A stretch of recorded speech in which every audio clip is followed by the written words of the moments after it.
Petrol prices एक मरतबा फिर बढ़ने का शदीद खदशा है। आप बात कर लें, बांग्लादेश की बात कर लीजिए, आप भारत की बात कर लीजिए, क्या कीमतें जा रही हैं वहाँ पे पेट्रोल की?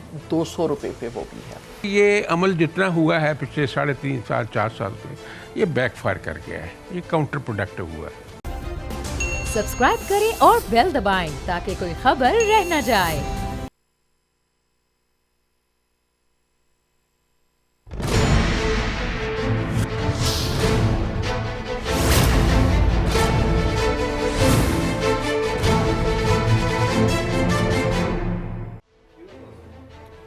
अस्सलाम वालेकुम, मैं हूं नूरुल आरफीन सिद्दीकी और आप देख रहे हैं मेरी जंग।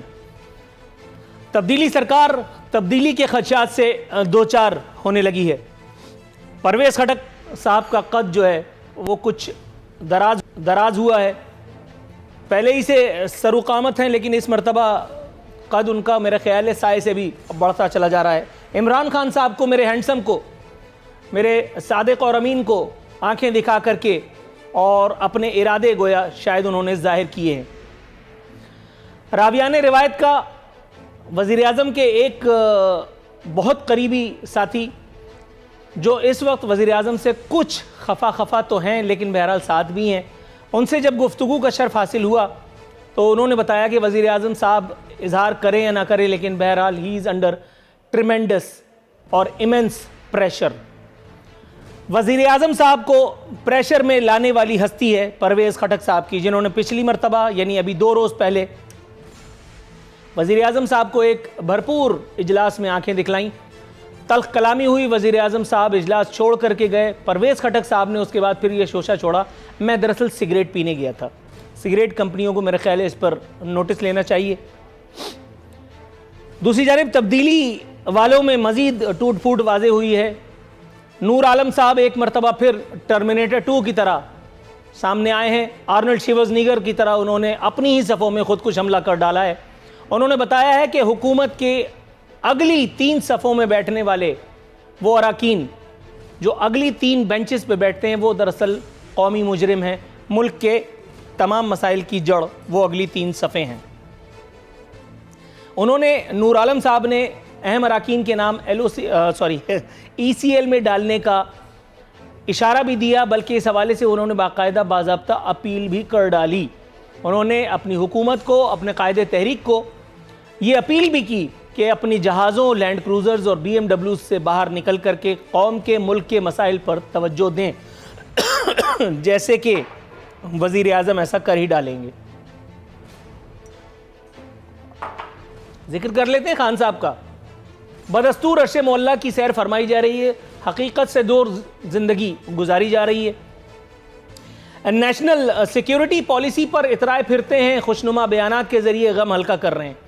नेशनल सिक्योरिटी पॉलिसी पार्लियामेंट को बालाए ताक रख करके, अपोजिशन को खुड्डे लाइन लगा करके नेशनल सिक्योरिटी पॉलिसी मंजूर कराई गई है।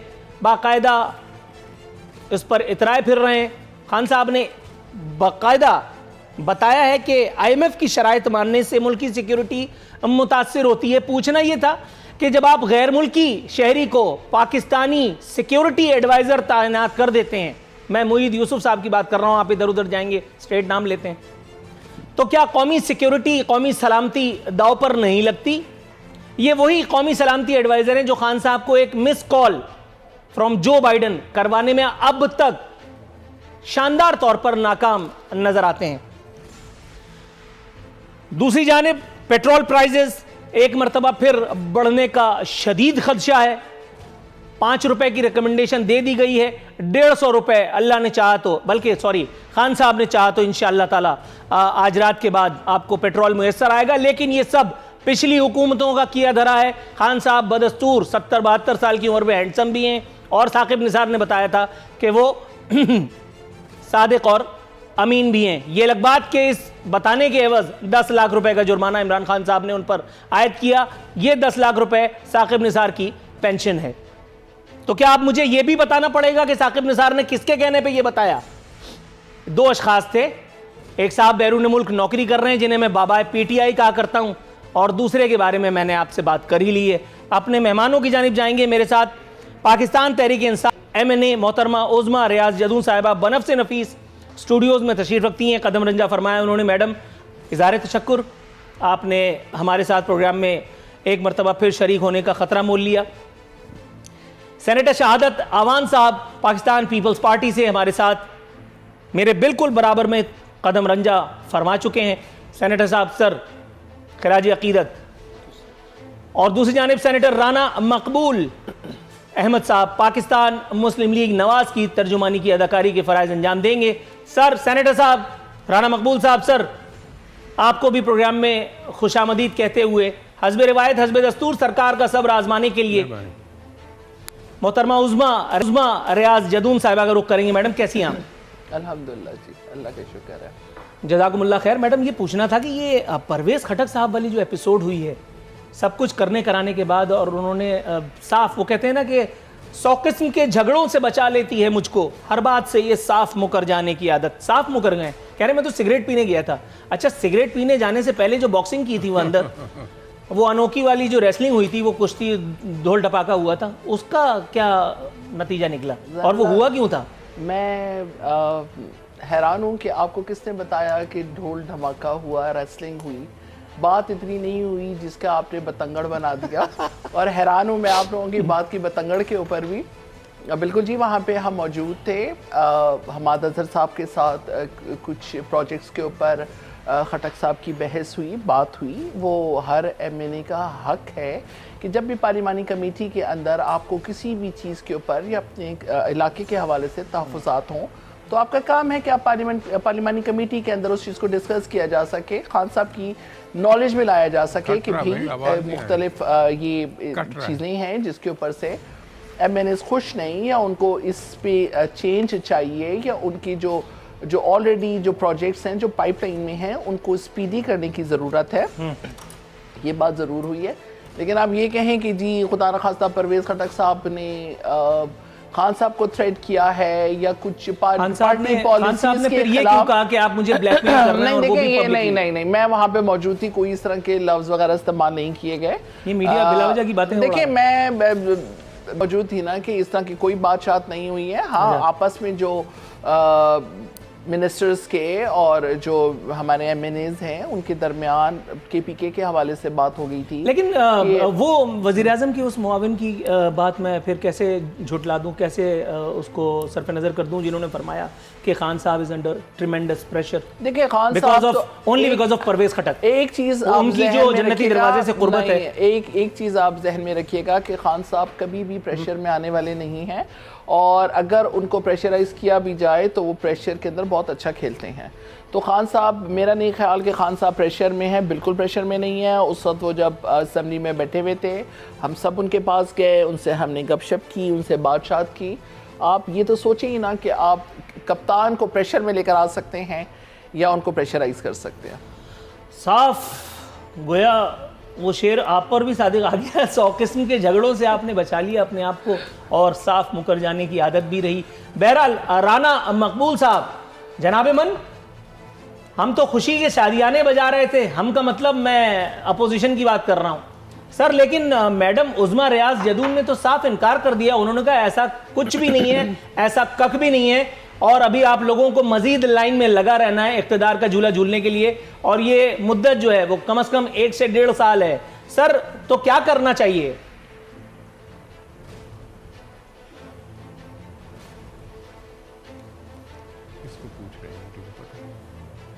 सेनेटर राना मकबूल साहब, सर आप मुझे सुन सकते हैं? ये सवाल आप ही से था। जी, आवाज़ अब मैं सुन रहा हूँ जी, आवाज़ कट। हाँ, मैं सवाल दोहरा दूं सर, अगर आप कहें तो?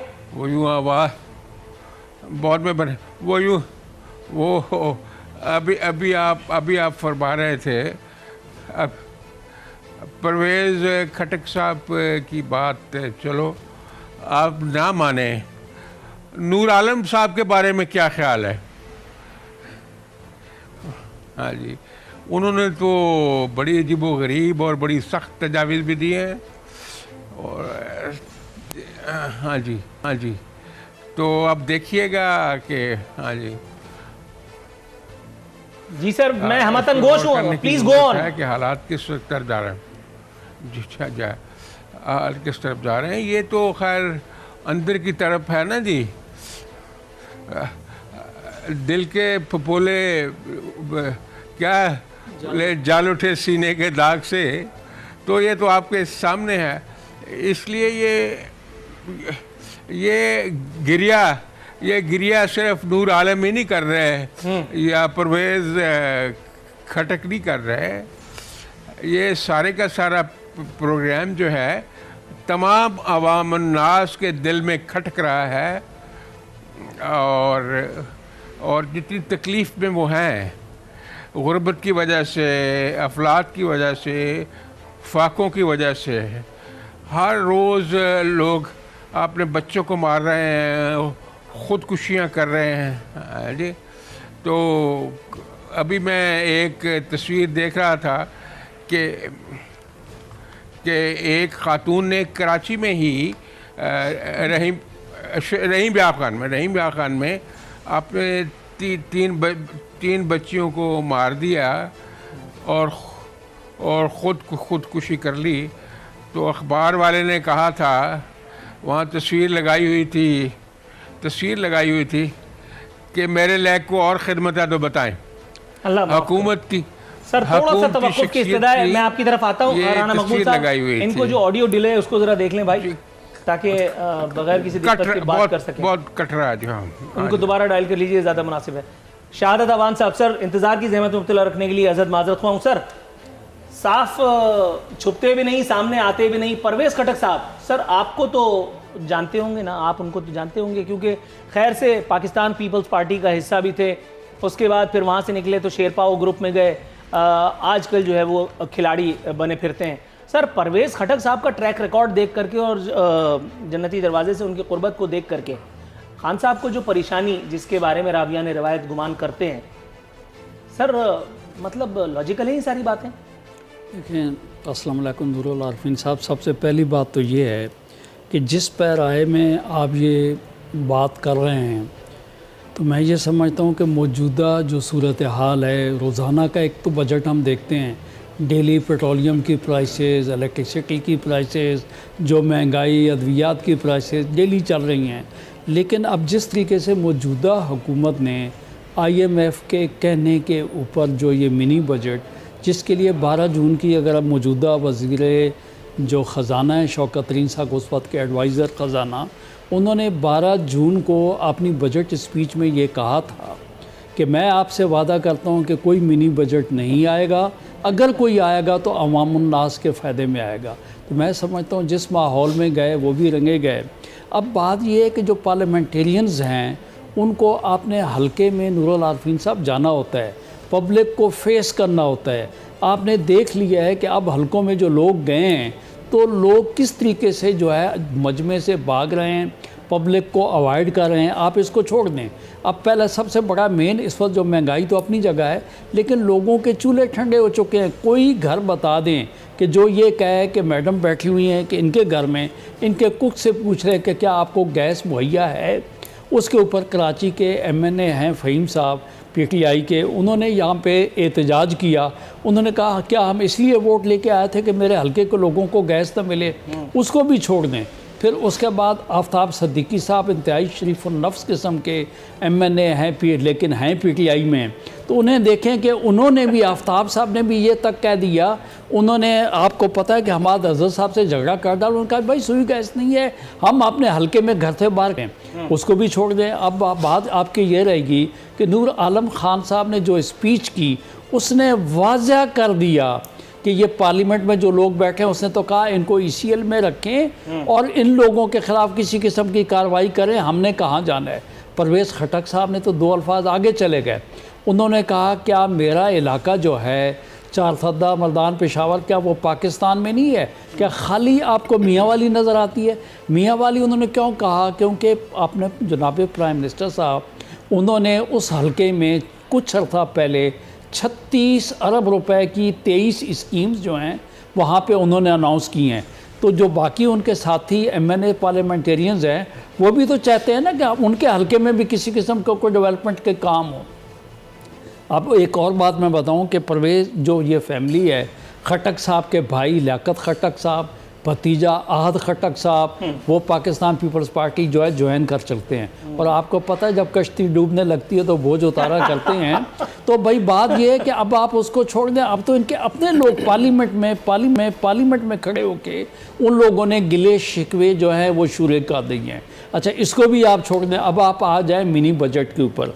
मिनी बजट की जो आप बात करते हैं तो वो पहले तो मैंने आपको वज़ीर ख़जाना साहब की बात कर दी कि उन्होंने कहा क्या था और घूम किस तरीके से गए।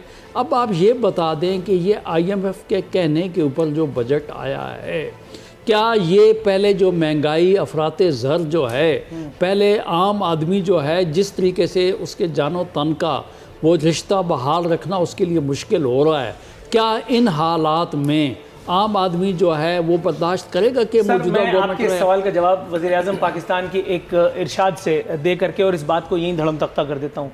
पाकिस्तान कुर्रे अर्ज़ का अब भी खान साहब की नज़र में सस्ता तरीन मुल्क है। तो आपका ये आर्ग्यूमेंट यहीं नल एंड वाइड हो गया। थोड़ा सा आप वेट कीजिएगा, मैं आपकी तरफ आता हूँ। मोहतरमा उज़मा रियाज जदून साहिबा ख़ुद हमारे साथ मौजूद हैं, उनकी मौजूदगी से इस्तेफ़ादा करते हुए मैडम, जो कुछ हो रहा है वो भी तारीख़ है।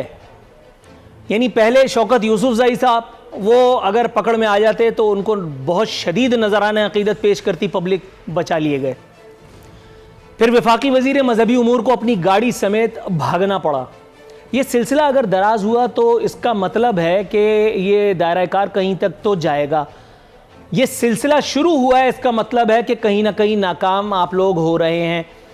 और जब असम्बली में नूर आलम साहब खड़े होकर के अगली सफ़ों की तरफ इशारा करते हैं, उस सफ़ में वज़ीर आज़म पाकिस्तान खुद मौजूद हैं और उन्हें कौम का असल मुजरिम करार दे दिया नूर आलम साहब ने।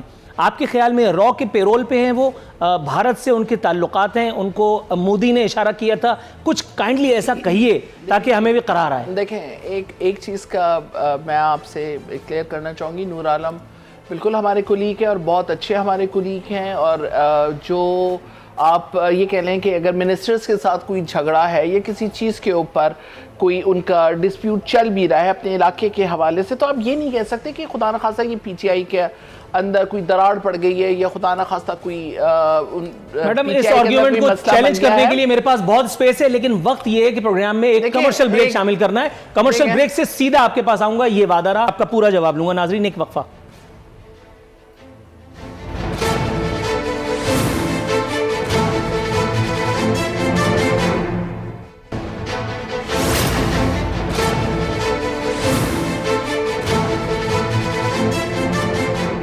वेलकम बैक नाज़रीन, दस्तूर हमारे मेहमान हमारे साथ मौजूद हैं। जी मैडम उज़मा रियाज जदून साहबा, ब्रेक पर जाने से पहले मैंने वादा किया था आपके पास आ गया हूँ, ऑल योर्स। देखिए, बहुत सी चीज़ें जिससे नूर आलम साहब की भी हैं, ठीक है, उनको भी बहुत से अपनी शिकायतें हैं, मुख्तलिफ मिनिस्टर से शिकायतें हैं। तो ये हमारा जो पार्लियामेंट्री फ़ोरम होता है, ये बेस्ट फ़ोरम इसलिए भी है कि हम खान साहब के सामने बैठ के ना सिर्फ अपने हलकों की जो प्रॉब्लम्स हैं, जो मसले हैं, उनको भी डिस्कस करते हैं। इवन कि जो मिनिस्टर्स के रवैये अगर अपने MNAs के साथ ठीक नहीं है तो हम उसको भी बहुत कह लें कि हाँ जी कर सकते हैं। और उनको हम खुले तरीके के साथ अपनी तमाम, और यही मेरे ख्याल में एक जमहूरियत का हुस्न भी है। और ख़ान साहब की अगर देखा जाए तो बेहतरीन लीडरशिप भी है कि ये नहीं है कि हर कोई उनके आगे ग़ुलाम बन के खड़ा हुआ है, अपनी जज्बात का इजहार भी कर सकता है, अपनी प्रॉब्लम्स, उनकी सॉल्यूशंस उनके साथ डिस्कस भी कर सकता है। और ख़ान साहब इसी तरह से जो मिनिस्टर्स के जो रवैये हैं वो भी तीन सफों में और कौन कौन से ऐसे लोग हैं जो बहुत सी अवाम दुश्मन जिनकी अप्रोच है, जो खान साहब को मिसगाइड कर रहे हैं? देखिए, मैं ये नहीं समझती कि अवाम दुश्मन खुदा ना खास्ता कोई अप्रोच। उन्होंने तो कहा कौम के असल मुजरिम है। देखिए, ये नूर आलम की अपनी हो सकती है और वो असल में मेरा पठान भाई है और गुस्से में आता है तो उसको अपनी ज़बान पे काबू नहीं रहता। Otherwise he is very nice person, बड़ा मेरा बहुत ही अच्छा कुलीग है, मेरा भाई है। लेकिन वो अगर इस किस्म की बात कर लेता है गुस्से में तो उसका मतलब ये तो नहीं है ना कि आप ये समझे कि खुदा ना खास्ता कि PTI के अंदर फूट है, ये लोग खुदा ना खास्ता खान साहब से मुतनफ़िर हैं या कुछ। सर राना मकबूल साहब, मतलब बड़ी सख्त FIR काटी है, उनको पठान होने का ताना दे करके और ये सारी बातें धड़म तख्ता कर दी है मैडम ने। मैं खुद भी पठान हूँ सर, मैं खुद जुनून हूँ, मैं खुद जुनून अच्छा, दिमाग से तो मैं भी हूँ, लेकिन सर राणा मकबूल साहब, आप इस आर्गुमेंट को बाय करते हैं जो मैडम ने दिया? नहीं, चलो मासूमियत में ऐसी दलील दी जा सकती है, ऐसी दलील जा, हाँ, लेकिन इतने ओपन फोरम पे और नेशनल असम्बली में जो रिकॉर्ड हो रहा है, इंटरनेशनल लेवल पे भी जा रहा है, जिसका प्रिंट निकलता है, जिसका ऑडियो वीडियो होता है, तो ये बात जो कहनी है किसी जज्बे और किसी मुश्किल की वजह से कही जाती है, इस बात को सीरियसली लेना चाहिए। वो तो अच्छा, वो शफकत करती हैं, उनके भाई हैं, उनका ओपिनियन की जो है वो उनकी ओपिनियन का एहतराम भी करें। तो बात यह है कि हाल हमारे दोस्तों का ये है, क्योंकि आप बड़े आलिम फाजिल आदमी हैं, अल्लामा साहब ने कहा था कि उस मौज के मातम में रोती है भंवर की आँख। ऐसी सिमली कम इस्तेमाल हुई है। उस मौज के मातम में रोती है भंवर की आँख, दरिया से उठी लेकिन साहिल से न टकराई। इसलिए ये अमल जितना हुआ है पिछले 3.5 साल 4 साल से, ये बैकफायर कर गया है, ये काउंटर प्रोडक्टिव हुआ है। कोई ऐसी अचीवमेंट नहीं जिस पे आप ईमानदारी से और गैर जानबदारी से देखें तो कुछ कौम को फ़ायदा हुआ है। कौम मुश्किल में मुब्तला है। अभी आप मैडम बात कर रही थी, काबिल एहतराम है हमारे लिए, क्योंकि ग़ुलाम थोड़ा है जो सामने खड़े हो जाएं। लेकिन अगर हम IMF के ग़ुलाम हो जाएं या उन एजेंसीज़ के ग़ुलाम हो जाएं जो हमारी एग्जिस्टेंस के ख़िलाफ़ है, तो फिर क्या होगा? जो कि हो गया है। अगर हम स्टेट बैंक को भी उनके हवाले कर दें तो फिर क्या होगा? जो कि हो गया है। इसलिए ये चूँकि अल्लामा तंग करते रहते हैं, ये उन्होंने कहा था, भरोसा कर नहीं सकते ग़ुलामों की बसीरत पर, भरोसा कर नहीं सकते ग़ुलामों की बसीरत पर, दुनिया में फ़कत मर्दाने हुर की आँख है बीना। जो बहादुर लोग हैं वो आँखों में आँखें डाल के देख सकते हैं। हमारी मजबूरियाँ इतनी हैं कि अब पाबंदे सलासल हैं मजबूरी में। अल्लाह खैर करे, इस मुल्क पे रहमत करे, इस कौम पे रहमत करे। अल्लाहुम्मा आमीन। सर, आपकी इसी दुआ के साथ इकॉनमी है। शहादत अवान साहब के पास जाने का। शहादत अवान साहब, सर बड़ी सख्त FIR काटी है राणा मकबूल साहब ने, उन्होंने कहा कुछ भी नहीं हुआ, सब फरेब नज़र है। लेकिन नेशनल सिक्योरिटी पॉलिसी पर तो इतराए फिरते हैं खान साहब। उन्होंने कहा कि ये बड़ा नीड ऑफ द आवर थी। सर, पार्लियामेंट से रुजू हुआ था? देखिए, पहली बात तो मैं ये बताऊं कि इतना आप जिस बात की बात कर रहे हैं, ये तो इतना अहम इशू था कि नेशनल, पहले वर्ड लगा हुआ नेशनल, अगर आप कहते हैं नेशनल सिक्योरिटी पॉलिसी है, तो मैं ये कहता हूँ कि इसको अगर आप कहते हैं PTI सिक्योरिटी पॉलिसी है तो वो हो सकती है। नेशनल सिक्योरिटी पॉलिसी होती है, पार्लियामेंट में जाती, दोस्तों के साथ पार्लियामेंटेरियंस बैठते और को लाहेमल जो बनता उसको आप कह सकते थे कि नेशनल जो है सिक्योरिटी पॉलिसी है। और किसी एक आदमी का, उनकी पार्टी का अगर कोई लाहेमल है तो उस पर अगर आप कहें, पहली बात तो ये है कि सब लोगों को ये भी मालूम नहीं है। मैं समझता हूँ नूरुल आरफीन साहब, आप भी नहीं बता सकते कि मुकम्मल तौर पे नेशनल सिक्योरिटी पॉलिसी पाकिस्तान की है क्या। अगर आप जाके देख लें, पहली बात तो मैं आपको बताऊं कि इस हुकूमत के आते के साथ ही सबसे पहले पाकिस्तान को जो ढज लगी है नेशनल सिक्योरिटी पॉलिसी, वो कश्मीर का है। मोदी सरकार ने जो आर्टिकल 378-35 वाला जो सिलसिला करके उन्होंने मकबूजा कश्मीर को जो अपना पार्ट बना लिया और हम उनके साथ कारोबार करने के लिए चीनी चावल की बात जो है उनके साथ हम करने के लिए चल पड़े। उसको आप देख लें कि वो हमारा सिलसिला क्या है, उसको भी आप छोड़ दें। आपको पता है TTP के साथ मुज़ाकरात की अगर आप बात करते हैं, उसको आप आगे चल के देख लें। उसके अलावा चंद एक जत्थे जिन्होंने हमारी लॉ इन्फोर्समेंट एजेंसीज़ को नुकसान पहुंचाया, या उसके अलावा मुल्की हालात इस वक्त अगर आप कंपेयर कर लें तो आप खाली इस्लामाबाद को ले लें। इस्लामाबाद में दिल्ली का जो लॉ एंड ऑर्डर की सिचुएशन है उसको भी आप देख लें जी, वहाँ पे क्या सूरत हाल है कि मैं समझता हूँ इस्लामाबाद के जो सेक्टर्स हैं वहाँ पे राना मकबूल साहब इस बात की तायीद करेंगे कि हमारी एक सेनेटर है नुज़रत साहिबा, उनके घर में डाकू घुस के उनको लूट के ले गए। ये तो सूरत हाल है। और आप बात करते हैं बॉर्डर्स की, लोगों को कम अज़ कम लोगों को ये तो बताएं कि ये जो मीडिया में या कहीं और पे चीज़ें रिपोर्ट हो रही हैं कि हमारे अफ़गान बॉर्डर की जो सूरत हाल है उसमें मतलब पब्लिक को एतमाद में लिया जाए, अफ़गान पॉलिसी पे पब्लिक को आवाम को एतमाद में लिया जाए। सबसे बड़ा जुल्म ये पार्लिमानी निज़ाम है। लेकिन नूरुल आरफीन साहब इस मुल्क का जो प्राइम मिनिस्टर है, पहली बात तो ये है कि वो पार्लिमान में उसी दिन आते हैं जिस दिन किसी बात कोई बिल डोज करना होता है या किसी किस्म की कोई इस किस्म की सूरत हाल जो गैर डेमोक्रेटिक चीज़ हो वो करनी हो, उस दिन वो तशरीफ़ लाते हैं। आप देख लें कितने सेशन उन्होंने अटेंड किए, कितने सवाल जवाब जो हैं वो जनाब प्राइम मिनिस्टर साहब ने दिए। तो मैं आपको ये कहूँ, देखें बात ये है कि हालत तो ये है कि वो कहते हैं कि जो अपोजिशन लीडर जो कॉन्स्टिट्यूशनल पोस्ट है वो कहते हैं जी मैं उससे बात करना पसंद नहीं करता हूँ।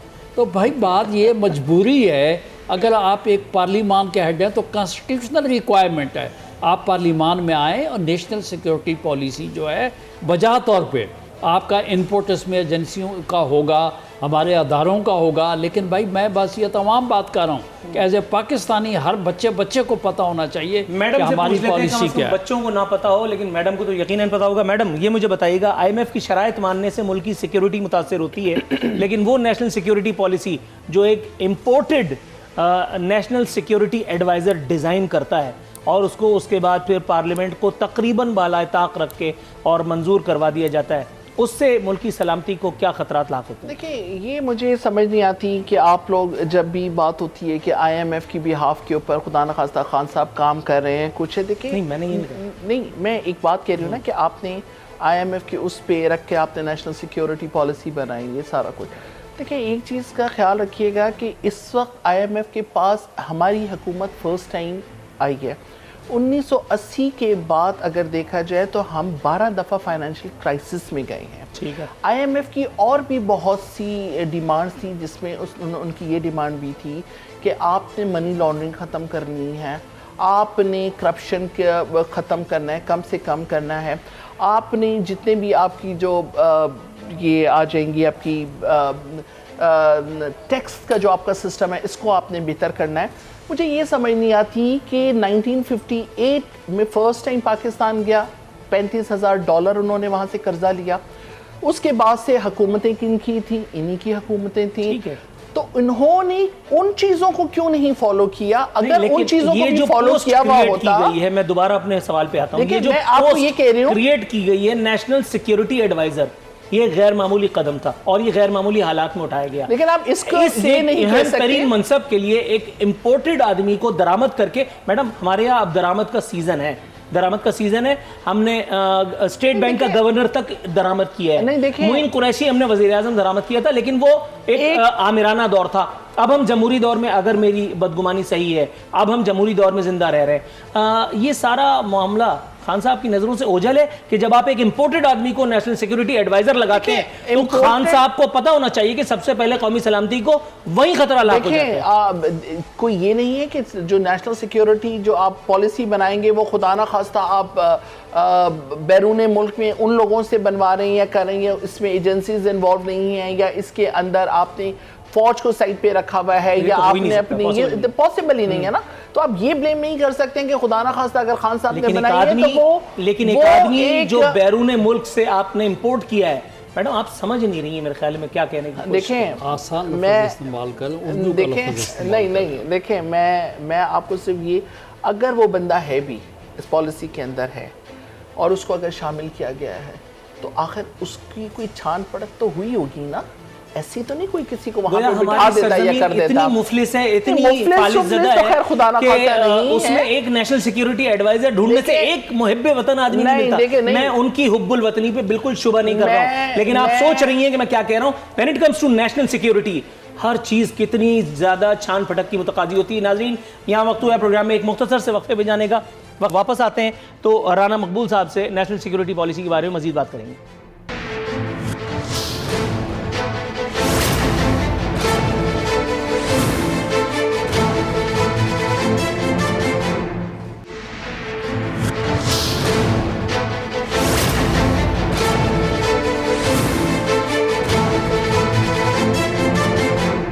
वेलकम बैक नाज़रीन, खिताबी लम्हा शो के आन पहुंचे राना मकबूल साहब। सर, नेशनल सिक्योरिटी पॉलिसी की सिग्निफिकेंस बयान फरमा रहे थे मेरे हैंडसम सर। कुछ इज़हार ख्याल मेरा ख्याल है इस पर आप भी कर सकते हैं, क्योंकि आपसे ज़्यादा रेलिवेंट पर्सनैलिटी तो इस पर कोई नहीं है।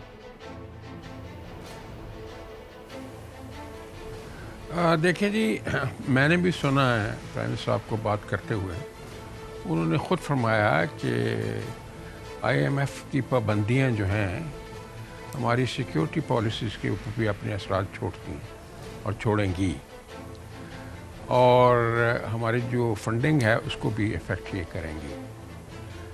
तो बेसिकली तो इसकी स्पिरिट ये है ना कि economy and security challenges are interdependent. अगर हमारे पास फंड्स हैं तो हम सिक्योरिटी की बेहतर अरेंजमेंट कर सकते हैं, अगर नहीं है तो बेहतर अरेंजमेंट नहीं कर सकते। ये फ़लसफ़ा है, जिस तरह मर्ज़ी इसको बढ़ाया जाए, लेकिन प्रैक्टिकल सिचुएशन यही है कि जब तक हमारी अर्निंग बेहतर नहीं होगी, इकोनॉमी स्टेबल नहीं होगी, प्रोडक्शन सेक्टर जो काम नहीं करेगा, मैन्युफैक्चरिंग सेक्टर काम नहीं करेगा, रोज़गार बेहतर नहीं होगा, और लिटमस टेस्ट ये है कि अवाम उन्नास का कॉन्फिडेंस बिल्डअप हो। उनका कॉन्फिडेंस इसी सूरत बिल्डअप हो सकता है कि अगर उनको खाने के लिए मिले, उनको रहने के लिए मिले और सस्ता मिले। लेकिन अगर हम हर रोज़ पेट्रोल की कीमत चढ़ा दें, आप देखें आज भी क़यामत रात को गिरेगी ये पेट्रोल की कीमत की, और बिजली की परसों गिर चुकी है, और हर 15 बाद ये क़यामत की घड़ी जो आती है, ये कितनी क़यामतें इकट्ठी हो गई हैं आप देख लें।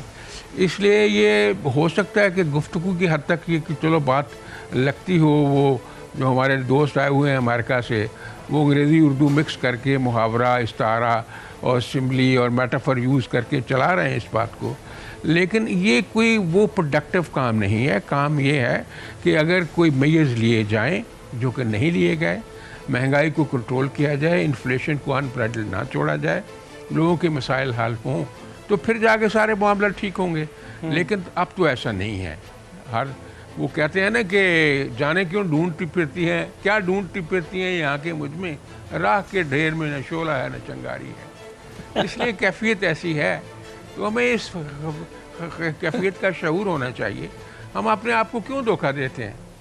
सर, धोखे की आपने बात की तो यहाँ मैं एक जिक्र करता चलूँ, शहादत अवान साहब भी मुझे मुयस्सर हैं। सर, पेट्रोलियम प्राइसेस का रोना रोते चले, रात को 12 बजे जो होना है वो तो लिख ही दिया गया होगा, अब तो सिर्फ फॉर्मल अनाउंसमेंट बाकी है। शहादत अवान साहब, सर 150 रन्स पेट्रोल बना चुका है मेरे हैंडसम की क़यादत में, वो वर्ल्ड कप हमारे गले ही पड़ गया है, लगता है हम में से बहुत सौ को लेके ही जाएगा। सर, अब तो ये दुआ मांगने को दिल चाह रहा है कि काश पाकिस्तान वो वर्ल्ड कप हार ही गया होता, क्योंकि हर थोड़े दिन के बाद यही सब सितम ढाया जाता है और उसके बाद लंतरानी वही है कि ये इंटरनेशनल मार्केट का तोहफा है तो हम आपको क्यों करना दें।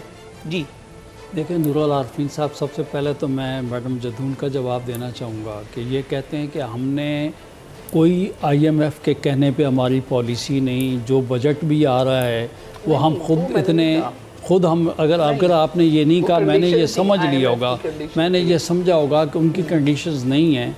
लेकिन आपने ये कहा कि अयूब खान साहब के दौर से ये कर्ज़े चल रहे हैं, लेकिन मैडम ये बताऊँ, आपने बीच में कहा कि पहले जाने वाली हुकूमतों ने भी ये कर्ज़े लिए हैं, तो मैडम मैं ये बताऊँ कि उनमें से किसी ने ये नहीं कहा था कि ये कर्ज़े हम जो है IMF के मुंह पे मारेंगे, बल्कि मौजूदा गवर्नमेंट ने तो उनको उल्टा स्टेट बैंक भी उनके हवाले कर दिया। मेरा जो कहना है मैडम, मेरी सोच अपनी हो सकती है, आपकी अपनी जो है ना, वो आपकी सोच जो है वो अपनी हो सकती है।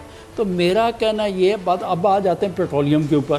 देखें जी, पेट्रोलियम की जो सूरत हाल है, बात ये है कि पहले भी ये मैं बात कर चुका हूँ कि मौजूदा गवर्नमेंट जो है वो फेडरल गवर्नमेंट के लिए फ़ंड जनरेट करना चाहती है, लिहाजा वो जो पेट्रोलियम जो लेवी है ना, उसको उन्होंने पहले कहा कि हमने इसको 70 रुपये तक थोड़ा थोड़ा करके हमने बढ़ा के IMF की कंडीशन की वजह से इसको आगे लेके जाना है, क्योंकि बाद ये एक सेल टैक्स वगैरह जितने वो सूबों को जो है अपने हिस्से के हिसाब से उनको जो वापस चले जाते हैं सूबों को, लेकिन इन्होंने सूबों को डिप्राइव करने के लिए वो वक्तन फ़वक्तन जो अपनी लेवी है वो बढ़ाते जाते हैं ताकि फेडरल जो फंड्स हैं वो बढ़ते रहें। अब रहेगा जी, चले मान लिया जैसे भी आप बढ़ाते हैं, भाई आप क्यों बढ़ाते हैं? अगर आप कहते हैं कि दुनिया में महंगाई जो है उसके बराबर में हम चल रहे हैं, भाई आप ये भी तो देखें कि वहाँ पे आम आदमी रोज़ के क्या उसकी ज़रिया आमदन कितनी है, कितना वो कमाता है, और पाकिस्तान में हमारी GDP क्या है।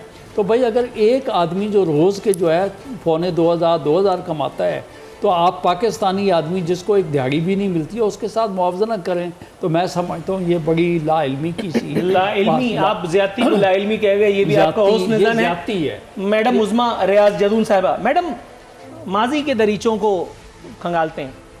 अपोजिशन में थे तो कलेजा फटा जाता था मेरे सरकार का, कभी सिविल नाफरमानी की कॉल देते थे, कभी कहते थे कि हुंडी के ज़रिए पैसे भेजो, बैंकिंग चैनल्स यूज़ ना करो, कभी कुछ और करते थे और कभी कुछ और करते थे। बाबाए पीटीआई का जाहिर है कि इसमें कंट्रीब्यूशन कौन नज़रअंदाज कर सकता है। सदाकत और अमानत की तोहमत भी आनी थी। मैडम पूछना ये था कि अब वो चश्मा कहाँ रख करके भूल गए मेरे हैंडसम, कि जिससे आवाम की परेशानियाँ उनको सिर्फ दिख जाएं। आवाम पर तबर्रा हो रहा है, आवाम को 5-5 रुपए करके बढ़ाया जा रहा है बिजली की कीमतें और पेट्रोलियम मसनूआत की, और आवाम को हमेशा नसीहत ये होती है कि आपने घबराना नहीं है, घबराना नहीं है, खुदा की कसम यहाँ जान निकली चली जा रही है। और ऊपर से मतलब मारूं घुटना फूटे हाथ, कहते हैं कि पूरी दुनिया में पाकिस्तान सबसे सस्ता मुल्क है। और नसीहत ये है कि अगर आपको महंगाई लगती है तो बेल्जियम को देखो। आपको इस प्रोग्राम में आने से पहले अगर आपने बेल्जियम का नाम सुन रखा हो तो मैं आपका इसे विजदान समझता हूँ, वरना बेल्जियम इतना बड़ा मुल्क है नहीं। कुछ कहिए। बात सुने, आप बात करते हैं जिस वक्त, चलें जी बेल्जियम तो चलो डेवलप कंट्रीज है, आप बात कर लें बांग्लादेश की बात कर लीजिए, आप भारत की बात कर लीजिए, क्या कीमतें जा रही हैं वहाँ पे पेट्रोल की? 200 रुपये पे वो भी है, वहाँ पे भी पेट्रोल की कीमत वो जा रही है। पहली बात। दूसरी बात ये है कि आप कहते हैं कि एक मिनट ना, कंपैरिजन अगर बेल्जियम से नहीं है तो कम से कम भारत और बांग्लादेश नहीं हो सकता कर लेना। हो नहीं सकता ना मैडम, क्यों नहीं हो सकता? उनसे भारत का वज़ीर-ए-आज़म मोदी है, पाकिस्तान का तो नहीं है। तो अच्छा, और भारत में बीजेपी की हुकूमत है, पाकिस्तान में तो आरएसएस की हुकूमत नहीं है। बहुत करते हैं, लाहौल वाला कुवत में लानत भेजता हूं भारत नहीं, मैंने जितना भारत के खिलाफ काम किया, पाकिस्तान में हो गया, कंपैरिजन तो वो तो मैं शुक्र मनाया आईएसआई में नहीं हूं, वरना जितना काम मैंने किया उतना किसी एंकर ने नहीं किया। देखें जो भी है, जिस वक्त आप बैठते हैं कंपैरिजन होता है कि जी भारत में ये हो गया, पाकिस्तान में ये है, बांग्लादेश में ये हो गया, पाकिस्तान में ये है। आप मुझे ये बताइए कि जो पिछली तमाम हुकूमतें आईएमएफ की तरफ जाती रही, मैं तो कहती हूँ कि इसके ऊपर भी एक कमेटी बननी चाहिए कि जो आप लोगों ने आईएमएफ से कर्जा लिया वो कहाँ पे लगाया? एक मिनट, कहाँ पे लगाया? आज हमारे ऊपर जो इतना कर्जा चढ़ा हुआ है और जो हमारे ऊपर सूद की रकम हुई भी है, कहाँ से पूरी करेंगे? आईपीपीज के जो लगे, आईपीपीज के जो चीजें लगी, एक मिनट, आईपीपीज के आपने लगाए, आप मुझे ये बताएं वो उन मंसूबों के अंदर जो आपके ऊपर इतना एक प्रेशर आया हुआ है, आपने पैसे देने हैं, सारा करना है। मैं बता देता हूं, मैं ये कह रही हूं ना मैडम, प्लीज मुझे बताने दीजिए ना, देखिए घर वाले भी सुनना है मेरे। एक मिनट, फैसल वावड़ा को बेरोजगार करें, फवाद चौधरी साहब वो आपके बिल्कुल नहीं है, खान साहब को फौरन गलतफहमी उनकी दूर कर दें, इसलिए कि एक अगला कोई खंबा नजर आ गया, उस पर लटक जाएंगे। एक मिनट, 17 लोग आपकी काबीना के गैर मुंतखब और पैराशूटर्स हैं, उनको बेरोजगार करें। एक मिनट सुन लीजिए ना मैडम, मैं बता रहा हूँ, ये वज़ीर-ए-आला हाउसेस को बुलडोज कर दें, सबसे पहले यहाँ आवाम का जाना आना फ्री करें, वजीर आला, गवर्नर, इन सबको बाहर खड़ा कर दें, खान साहब खुद पंखा जले, खान साहब इस कसरे वजीर आजम से निकलें, खान साहब वो 5 रुपए, खान साहब 55 रुपए वाले, गाला क्या 120 गज का है मैडम? वो खुदा का खौफ करें। उन्होंने क्या वजीर आजम बनने के बाद उन्होंने बनी गाला बनाया? मैडम मैं ये कह रहा हूँ कि वजीर आजम बनने के बाद मैडम रेगुलराइज, मैं नए कट्टे खोल दूंगा, आप समझिए, आप समझिए मैडम, मुझसे मैं बताता हूँ। देखिए एक बात मैडम, आवाम पे अगर खान साहब ही कहा करते थे कि अगर इस तरह से हुकूमत चलानी है तो ये तो कोई भी कर लेगा, टैक्सेस लगा करके। आज वो सारी बातें क्यों भूल गए? मैं आपसे वही पूछूंगा, वो चश्मा कहाँ है खान साहब का? आज आईएमएफ की डिमांड नहीं है कि आप टैक्स सिस्टम खान साहब का सवाल टैक्स सिस्टम बेहतर करें मैडम, और टैक्स सिस्टम उन लोगों से लेना चाहिए जिनके ऊपर टैक्स लग रहे हैं, वो आ ही नहीं रही है। मैडम खान साहब का चश्मा किधर है वाला? नहीं देखिए ये चीज थोड़ा साहब, आज आपने बहुत अच्छी बात की है, मैडम को याद करवाया कि गवर्नर हाउसेज जो है वहाँ तो यूनिवर्सिटीज बननी थी, बिल्कुल और पीएम हाउस उन्होंने इस्तेमाल ही नहीं करना था। साइकिल के ऊपर प्राइम मिनिस्टर हाउस जो है जनाब वजीर आजम साहब ने वहाँ पे साइकिल पे आने का था। और उसके अलावा हाल ये हो गया कि बच्चों का दूध जो है वो बच्चों के दूध को बढ़ा भी दिया, उसको देखें बात ये है, उसको आपने बढ़ा दी है। हालांकि बिलावल साहब ने एक और चीज की महंगाई की बात की, मैं उसके ऊपर बात कर दी है। मैं बिल्कुल देखें जी, बात ये है जिन लोगों के बच्चे मुल्क से बाहर रहते पलते हैं उनके लिए तो अगर उनकी नज़र में दूध बढ़े, लेकिन हम तो पाकिस्तानी लोग हैं भाई, हम कहते हैं कम से कम उन बच्चों के दूध के ऊपर आपको टैक्स जो है उनको नहीं। आपने क्या किया? जहाज के अंदर खाने पीने के आपने जो है वो लंच बॉक्स कभी मिलता नहीं है, वो हटा राना दिया। मकबूल साहब बताएंगे। 2 सैंडविच उसके ऊपर भी आपने टैक्स लगा दिया। बेकरी के आइटम्स जो है उसके ऊपर भी आपने फूड जो है वो उसके ऊपर भी आपने टैक्स लगा दिया है। तो इस तरीके से दवाइयाँ अद्वियात आपने अद्वियात कितनी 250 गुना दवा बढ़ा दी है। अब आप बताएं कि पेनाडोल आपको कितने में मिलेगी? शुगर का मरीज कहाँ से जाके दवाई ले लेगा?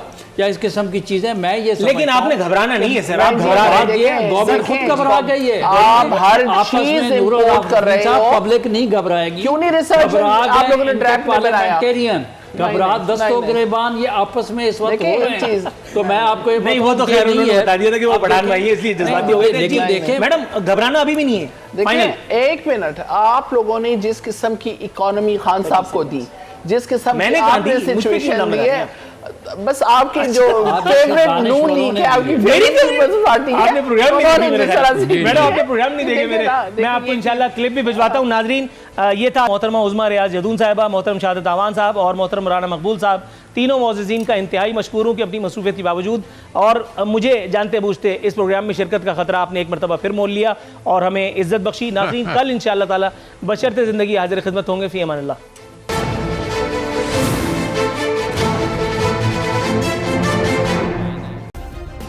सब्सक्राइब करें और बेल दबाएं ताकि कोई खबर रह न जाए।